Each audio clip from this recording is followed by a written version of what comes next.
Hello everyone, this is Raheel Ejaz, you watching safe life TV और नेहमते programme में आपको खुशामदीद करता है। और आज हमारे साथ बड़ी खूबसूरत शख्सियत मौजूद हैं जो कहता है राय हक ते जिंदगी दा नूर यस्सु, और उसके बाद उन्होंने कहा असी तकदे हैं राह तेरा यस्सु नासरी। अब बड़े ही खूबसूरत शख्सियत हैं, बड़े ही हमारे अजीज भाई हैं। खुदा ने उनको बहुत सी बरकतों से नवाज रखा है, भाई मून रहील। और हम मून रहील भाई से बात करना चाहेंगे। सलाम मून भाई। सलाम भाई जी। कैसे हैं मून भाई? खैर खैरियत से हैं? जी मैं ठीक हूँ, खुदा उनका शुक्र। आप ठीक है भैया? खुदा उनका फजल। मून भाई, आप कब से खिदमत में हैं, और जैसा कि आपका पहला गीत मैं चाहूंगा कि वो किनके साथ आया था, ये आप खुद बयान करेंगे।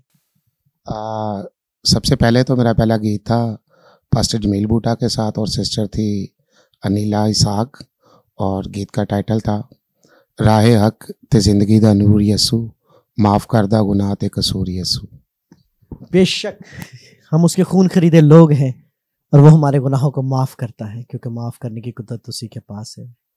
वो फरमाता है कि बनी आदम को ये इख्तियार बख्शा गया है कि वो गुनाहों को माफ़ करे। और मून भाई, आप कितने अरसे से खिदमत कर रहे हैं, और किस तरीके से खिदमत में आए, और आपकी जो औलाद है, जो खुदावन ने आपको औलाद जैसी नेमत से नवाज रखा है, वो क्या कर रहे हैं? रहील भाई, असल में मेरी खिदमत जो है पिछले कोई 5-6 साल से है, लेकिन असल मेरी एक छोटी सी गवाही भी है। मैं चाहता हूं कि आज मैं सेफ लाइफ टीवी के सेट पर आया हूं, तो मैं आप सबके साथ ज़रूर शेयर करूं ताकि व्यूवर्स भी जो हैं वो भी जाने। और मेरी गवाही सर इस तरह थी कि मैं सेकुलर सॉन्ग गाता था, तो मेरी अक्सर ना मामा कहते रहते कि भी बेटा, अगर तूने गाना ही है तो खुदा के लिए गाए, आवाज़ भी तेरे पास है, तो कोशिश कर के तू ना खुदा के लिए गा। तो मैं उस वक़्त इस बात को ना समझा, छोटा था, 15-20 साल का था। तो जब खुदावंद की फिर मुझे सोए हुए खुदावंद की आवाज़ आई कि खुदावंद ने कहा कि अगर तू यही काम करना चाहता है तो तू तू मेरे लिए एक दफ़ा खड़ा होके देख। तो मैं फिर भी मैंने उस आवाज़ को ना सुना। तो करते करते इसी तरह मेरी एज जो थी 30 प्लस हो गई। तो फिर मेरी सिस्टर इन लॉ थी, सिस्टर नसरीन, के जिसने मुझे उन दिनों में डेंगू बुखार हो गया था। तो जब डेंगू बुखार हुआ तो वो रोज़ दुआ के लिए आती थी, और एक दिन पता नहीं उसके दिल में क्या आया कि उसने कहा कि भी मोहन भाई, आज जो है ना, मैं दुआ नहीं करूँगी आपके ऊपर, आप खुद दुआ करेंगे। तो मैं कंफ्यूज था क्योंकि मैंने कभी दुआ की नहीं थी, तो मुझे दुआ भी नहीं थी आती।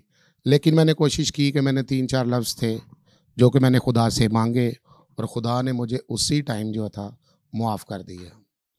तो जब मुझे मुआफ़ खुदा ने किया तो फिर सैटरडे का दिन था, और संडे वाले दिन सिस्टर ने कहा कि मोहन भाई, आपकी तबीयत जैसी भी होगी ना, आपने चर्च ज़रूर आना है।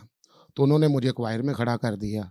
तो तबीयत इतनी ज़्यादा ख़राब थी कि मैं खड़ा नहीं हो रहा था, लेकिन वो सिस्टर ने अनाउंस किया कि मोहन भाई, आपसे गुजारिश है कि आप जो है ना स्टेज पे आएँ और आकर मिलकर भाइयों के साथ वर्शिप करें।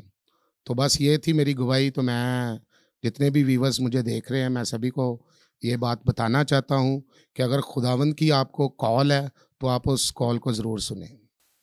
Praise the Lord. जैसे उसके कलाम मुकद्दस में फरमान है कि सबत के दिन तेरे पाँव हैकल आने से ना रुके।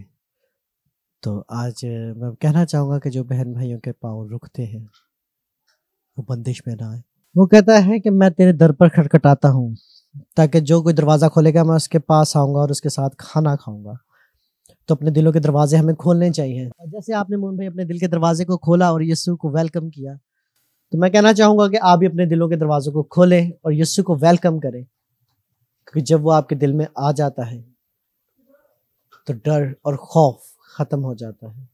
जहाँ पर उसकी हजूरी होती है वहाँ पे कोई भी जादू, टूना, तवीज़, धागा काम नहीं करता, क्योंकि जिस दिल का मालिक यीशु हो उस दिल में और कोई नहीं बच सकता। रहील भाई, मैं आपके साथ एक और छोटी सी गवाही शेयर करना चाहता हूँ कि जब मैं खुदा में नहीं था तो मेरे पास कुछ भी नहीं था, और जब मैं खुदा के साथ जुड़ा तो मैं एक 21 ईयर से किराए की ज़िंदगी गुजार रहा था। और जब मैं खुदा के साथ जुड़ा तो खुदावन ने आज मुझे 3 मरले का घर और 3 मंजिला और ये मैं खुदावंद की शुक्रगुजारी करता हूँ कि जब मैं खुदा के साथ चला तो फिर खुदा ने मेरे लिए हर दिन एक नया दिन और एक अच्छा दिन दिया। Praise the Lord. वो जिंदगियों को बदल देने की कुदरत रखता है मोहन भाई। और जैसे आपके अभी बता रहे हैं कि आप किराए के घर में थे और आपको खुदा ने अपना ज़ाती घर दिया, तो इसी तरीके से करता है मोहन भाई।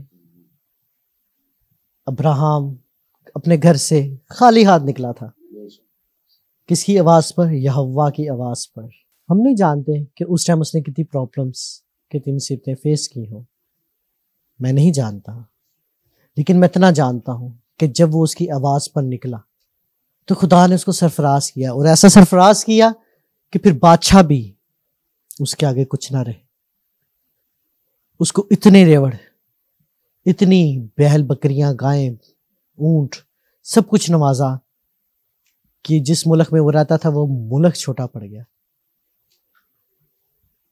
तो खुदावन जब अपने लोगों को सरफराज करता है तो वो इसी तरीके से मुन भाई सरफराज करता है, लेकिन सिर्फ हमारा ईमान उस पर होना चाहिए, अपने पूरे दिल और अपनी पूरी जान के साथ उसके साथ चलना चाहिए। तो मैं शुक्रगुजार हूँ कि खुदावंद अपने लोगों को बदल देता है, क्योंकि वो बदलने की कुदरत रखता है। अच्छा मोहन भाई, मैं जानना चाहूंगा कि आप कन्वेंशंस वगैरह पे जाते हैं तो आप कितना हदिया लेते हैं? मुझे कॉल्स आती हैं और कभी मैंने अपने हदिये की डिमांड नहीं की, और मैं यही कहता हूँ कि सर जो खुदा आपको गाइड करेगा वो आप मुझे भी देना, और साथ जो मेरे म्यूजिशियन वगैरह होते हैं उन्हें भी देना है। तो ये उनकी अपनी मर्ज़ी होती है कि वो 4,000 दे दे, 3,000 दे दे, 5,000 दे दे, ये उनकी अपनी मर्ज़ी है। और मैं खुदावंद की शुक्रगुजारी करता हूँ कि मैंने कभी रहील भाई डिमांड नहीं रखी। जब मैं डिमांड नहीं रखता और खुदा मुझे उस जगह से ब्लेस करके भेजता वापस घर।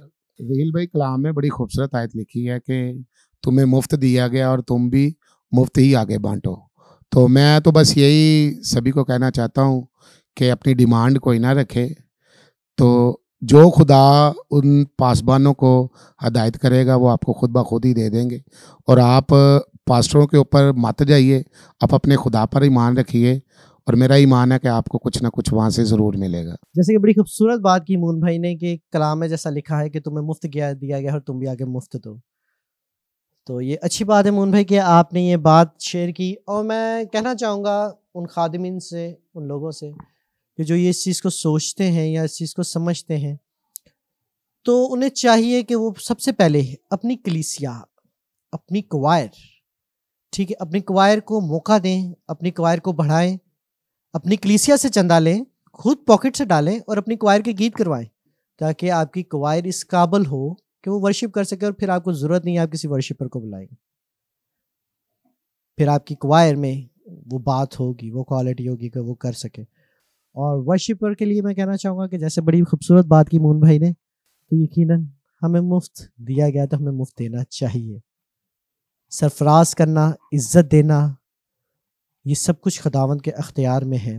और वो 12 साल के चरवाहे को बादशाह बना देता है और फिर उससे अहद भी करता है कि तेरा तख्त सदा रहेगा। और आज हम बड़े फख्र से कहते हैं कि दाऊद के घराने से यसु नासरी के लिए। तो हमें ईमान होना चाहिए कि वो जो 12 साल के चरवाहा को बादशाह बना देने की कुदरत रखता है, जिसके वादे सच्चे हैं, पुश्ता पुश्त हैं, हम उसके साथ चलते हैं। और वो कहता है मुझे देकर देखो, तो वो आपका दिया कभी रखता नहीं, बल्कि उसको 100 गुना बढ़ाकर, 10 गुना नहीं 100 गुना बढ़ाकर वो आपको लौटा देता है। एक बार सिर्फ साफ दिल से, सच्चे दिल से हमें उसके साथ चलने की जरूरत है। Praise the Lord. और मुन भाई, मैं चाहूंगा कि आप न्यू वर्शिपर्स, आप उनके लिए क्या मैसेज देना चाहेंगे? रहील भाई रहील भाई मैं आपको बताना चाहता हूँ, अभी तो मैं खुद जूनियर हूँ और खुदावंद की सताइश कर रहा हूँ। तो मैं जितने न्यू वर्शिपर हैं उनको मैं यही मैसेज देना चाहता हूँ कि आप अपनी डिमांड रखें ज़रूर, लेकिन ये डिमांड ना रखें कि जी मैं इतना बड़ा वर्शिपर हो गया हूँ, मैं हदिये के बगैर गाता नहीं हूँ। आप ज़रूर उस जगह पे जाएं और उन्हें कहें कि जो खुदा आपको आपके दिल में डालता है आप वो हमें हदिया दें, और हम आकर खुदावंद की सताइश आपके गिरजाघरों में या कन्वेंशंस पे या किस जगह पे भी हैं उस जगह पे आके हम सताइश करेंगे। अच्छा, मून भाई ने बड़ी खूबसूरत बात की, लेकिन मैं इसमें बात आपके साथ ऐड करना चाहूँगा कि जो खुदा बरकत देना जानता है वो बरकत बंद कर देना भी जानता है। तो ये हम पर डिपेंड करता है कि हमने अपनी बरकत जारी रखनी है या बंद करवानी है। जैसा आप पुराना आयतनामा पढ़ें तो कई बार अपनी बरकत इसराइलियों ने बंद करवा दी।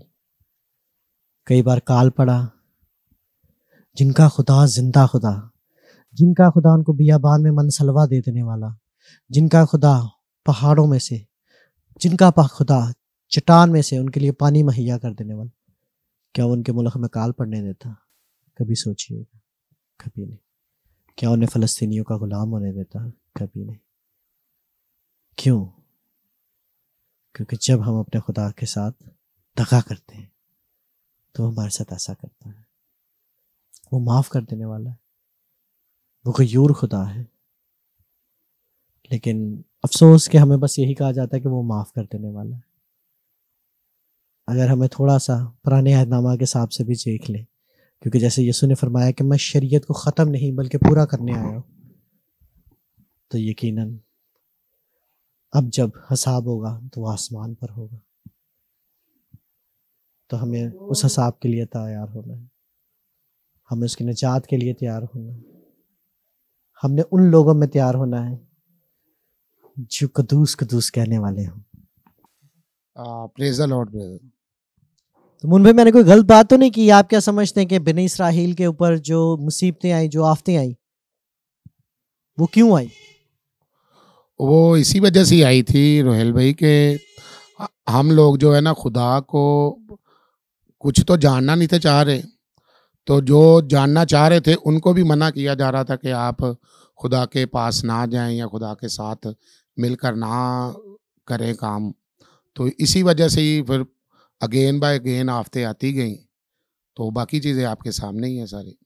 अच्छा, अक्सर मून भाई कमेंट्स आते हैं या लोग कहते हैं कि जी यार उसको अच्छा गीत नहीं गाना आता, यार उसकी आवाज़, वो कोई आवाज़ है पंजाबी में, ठीक है यार, वो कोई आवाज़ है, वो क्या गाते हैं यार, कुछ समझ नहीं लगती, उनको समझाएं, उनको ये तो उनको वो।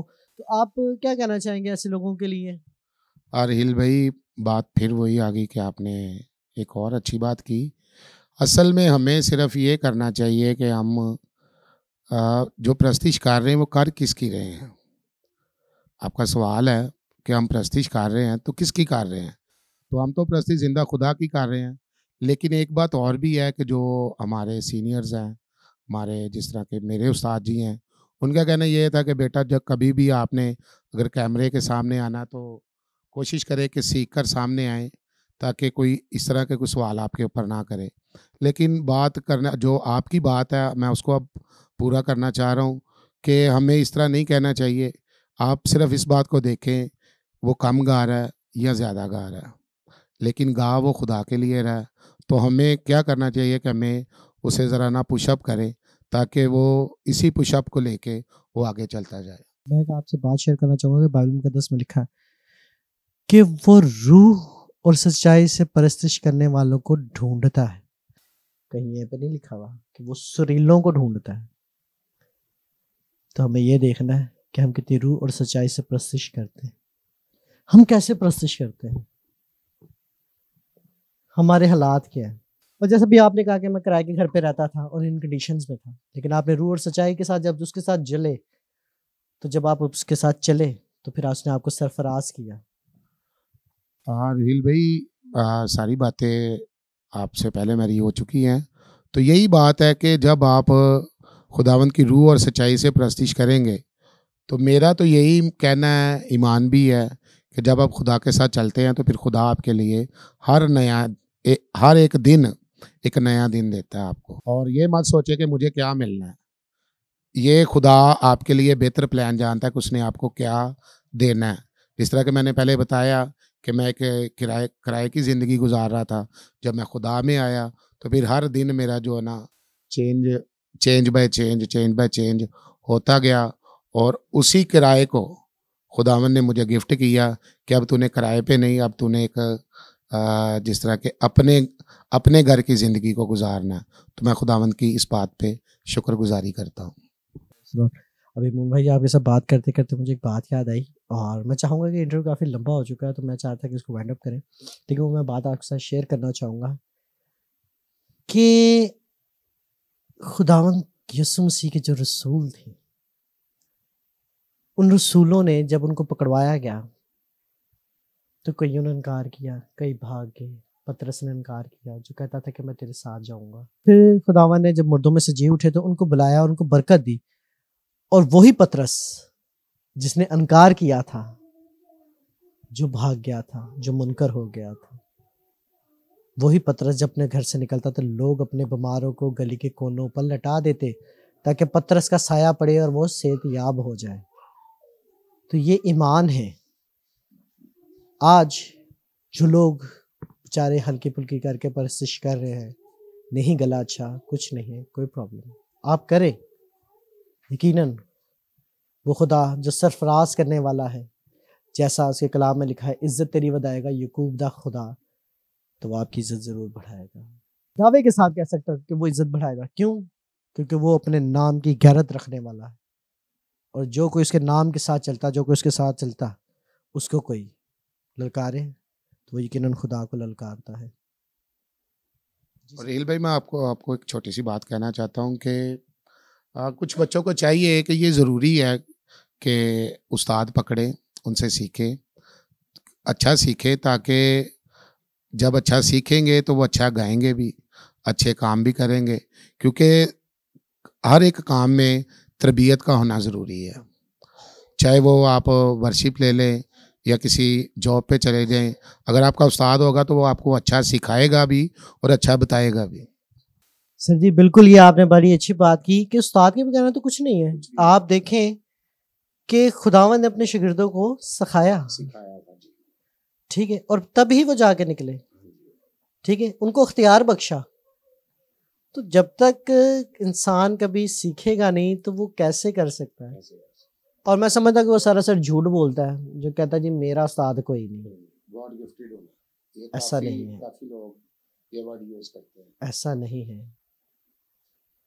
आप अपने अंदर से जांचे अपने आप को छाने, आपको पता चलेगा कि आपका उस्ताद कौन है। कईयों ने इंडियन गानों से सीख लिया, कईयों ने गीतों पे सीख लिया, गा गा कर, सुन सुन कर। तो इसका मकसद ये नहीं कि उनका उस्ताद कोई नहीं, उनका उस्ताद है जिनको उन्होंने सुना। फख्र से बताएं कि हमने इनको सुना और खुदा ने हमें बरकत दी। क्यों? क्योंकि वो दिल और गुर्दों के भेदों को जांचने वाला। तो उसने जब जाना आपके दिल को और गुर्दों के भेदों को, तो उसने आपको बरकत दी। क्यों? क्योंकि वो जानता था कि आपको इस चीज की नीड है। आपके उस्ताद हैं। वेरी नाइस आंसर, सही कह रहे हैं आप। मैं चाहूँगा कि सर जी आप वो लोगों को चाहिए कि उनके वो ज़रूर उस्ताद बनाए। बहुत से उस्ताद हैं। Thank you so much Mohan भाई कि आपने अपना कीमती टाइम हमें दिया। खुदावंद आपको यूं ही इस्तेमाल करता रहे अपने जलाल के लिए।